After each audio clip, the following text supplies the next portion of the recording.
En los últimos tiempos nos encontramos con situaciones dentro del ámbito de salud que pensábamos que no ocurrían en el sector, porque uno ve los conflictos salariales, laborales, lo ve en otros sectores, pero en los médicos es como que la población los tiene en una posición muy distante o muy arriba, ¿no? Que no saben que los profesionales de la medicina también viven sus conflictos económicos, salariales y laborales.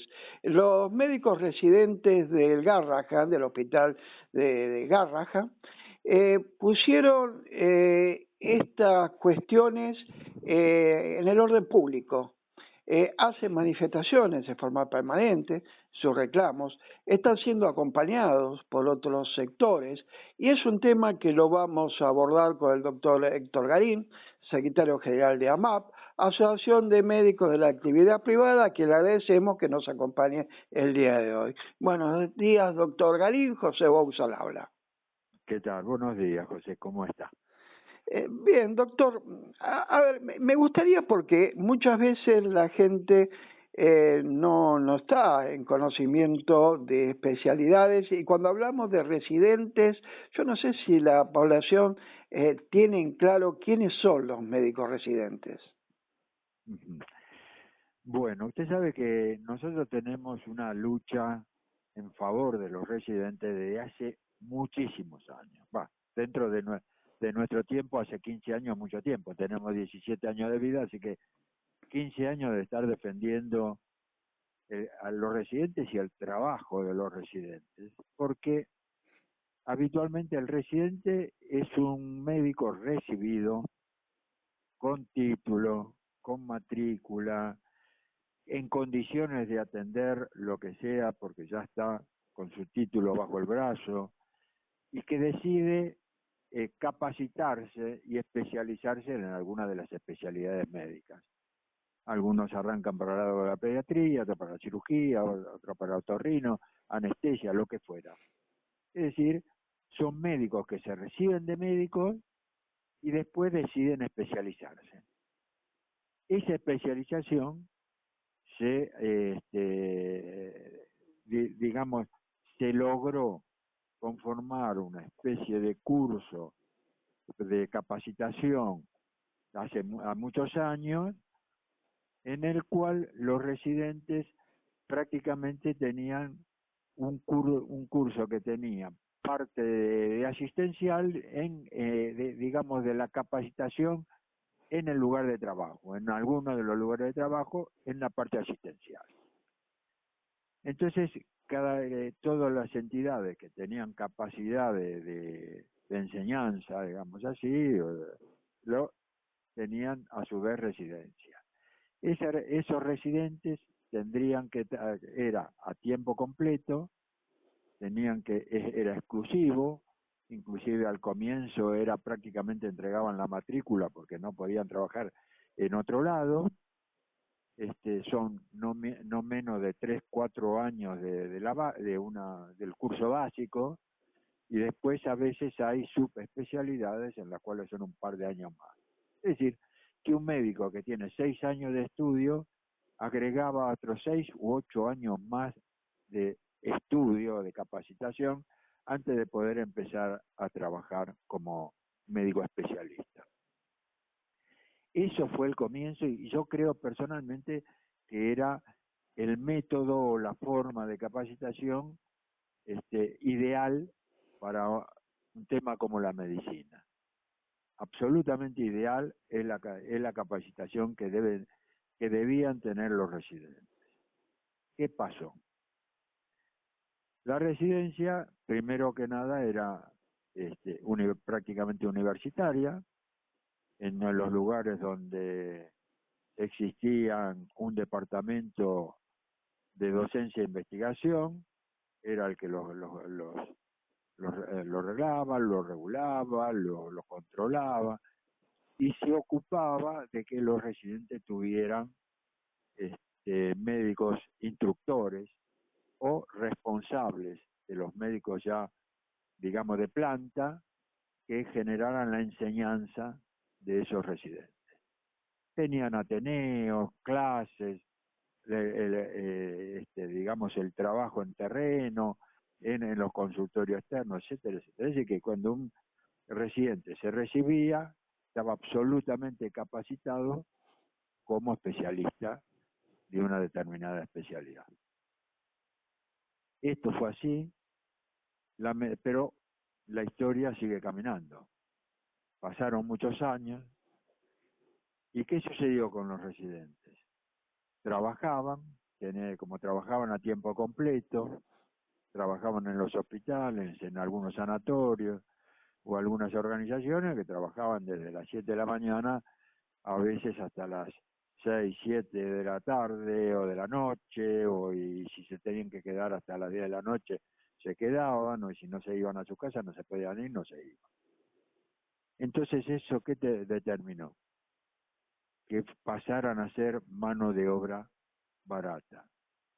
Tener médicos jóvenes en tiempo de capacitación, que estaban todo el día a disposición de algunas entidades, de sanatorios y hospitales. Y el residente era como si hiciera la conclusión, ¿no? Estaba obligado a estar ahí, y en realidad lo terminaban manejando, como decimos, prácticamente como mano de obra barata o como un esclavo ilustrado en cada uno de esos lugares. Pero a pesar de que todo eso cambió, no hay instructores en la mayoría de los lugares, se capacitan más bien en terreno, se los obliga a ese trabajo intensivo, y salen de todas maneras, salen especialistas, y mejor que de algunas otras maneras que podían llegar a especializarse. Sigue siendo, sin duda, la mejor forma de capacitarse en las especialidades que seguían. Pero, y ahí metió el diablo la cola, termina en que las entidades comerciales, empresas, clínicas o sanatorios, y algunos hospitales, la municipalidad, por ejemplo, en lugar de nombrar médicos de planta, hacen trabajar a los residentes en lugar de los médicos de planta. En los sanatorios no tienen instructores, los hacen hacer guardia y los hacen trabajar como si ya fueran especialistas.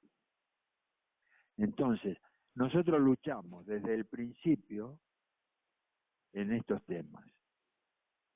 Cuando usted quiera preguntarme algo, dígame, porque yo me extiendo con todo esto. Sí, doctor, ahora yo me pregunto en esto porque uno ve un panorama donde este profesional recibido pasa término medio o mínimo 10 años en capacitación como mínimo, Sí, que son 10 años que la generación económica queda o nula o escasa.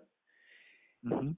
Y Sí. que la vida del médico residente, como bien le explica, es una vida que uno se pregunta a veces. Yo creo que hablé con algunos médicos residentes y me decía, yo esperaba otra cosa durante toda mi etapa de estudio, no tener que pelear y tener que pedir a mi viejo nuevamente que me ayuden para subsistir.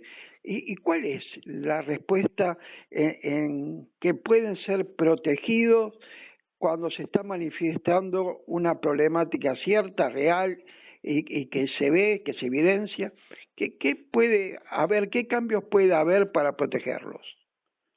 Bueno, el problema fue que el derrotero del tiempo los llevó a ser becarios.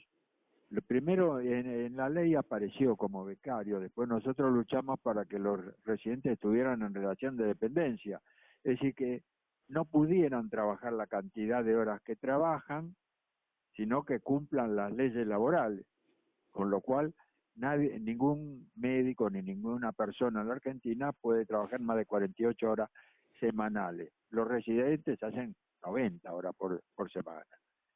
Entonces, no hay salario para pagarles, y además cuando le participa el sector privado, tratan como siempre el sector privado, los dueños de clínicas y sanatorios o los responsables de esos lugares, lo que hacen es ganar plata o gastar lo menos posible. Entonces le terminan pagando al residente poco, mientras tiene que trabajar muchísimo. Entonces, ¿qué nos pasó a nosotros? Primero nosotros decimos, son médicos que deben estar en relación de dependencia, tener licencia, vacaciones, enfermedad, ART, etcétera, etcétera, todo, aguinaldo.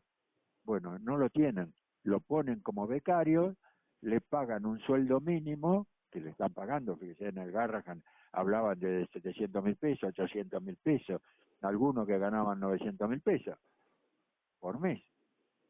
Y no tienen médicos instructores o de planta que los acompañan permanentemente y los formen. Pasó a ser un sistema que no está funcionando bien para nada. ¿Y cómo se Entonces, corrige? bueno, se corrige entendiendo que es un curso de capacitación de una especialidad de los profesionales, y que si quieren que trabajen además como empleados de esa entidad hay que pagarle como la gente, obviamente, y además ponerle los instructores que correspondan, no como dice el señor ministro Mario Lugones, que dice que son becarios. ¿Por qué? Porque él en la Fundación Güemes, de la cual él es presidente, y maneja el sanatorio Güemes, a los residentes los tiene como becarios y le paga lo que quiere, nada. Con nosotros tenemos un convenio colectivo firmado con el Güemes, que yo especialmente trabajé con el doctor Lugones acá en AMAP, y firmamos un convenio colectivo porque él no quería cumplir el convenio que nosotros tenemos firmado con ADECRA. Esa es la realidad. Como él habla de CEPSAL, de la cámara esa que él generó con un par de sanatorios más, quería que tuvieran un convenio colectivo propio de empresa y no cumplir el de ADECRA, por ejemplo. Y entonces hemos hablado por los residentes, yo he hablado con él un montón de veces, jamás aceptó que los residentes estuvieran en relación de dependencia y tuvieran todos los beneficios de cualquier trabajador o de cualquier médico que esté las vacaciones, como repito, en relación de dependencia, y que tenga dentro del convenio, como nosotros lo hemos puesto en el caso del bancario y de OFLA, que desgraciadamente después OFLA se perdió, a los residentes dentro del convenio, con lo cual si trabajan más horas de la que le corresponde, le pagan horas extras, tienen derecho a las vacaciones o a la enfermedad, que si no, nadie les lleva el apunte. Ahora, Entonces, ¿por qué? ¿por qué sacó esa resolución, Lugones, perdón? ¿Por Sí. qué sacó Porque eso lo que hace es garantizar, digamos, o justificar lo que él tiene en el Güemes.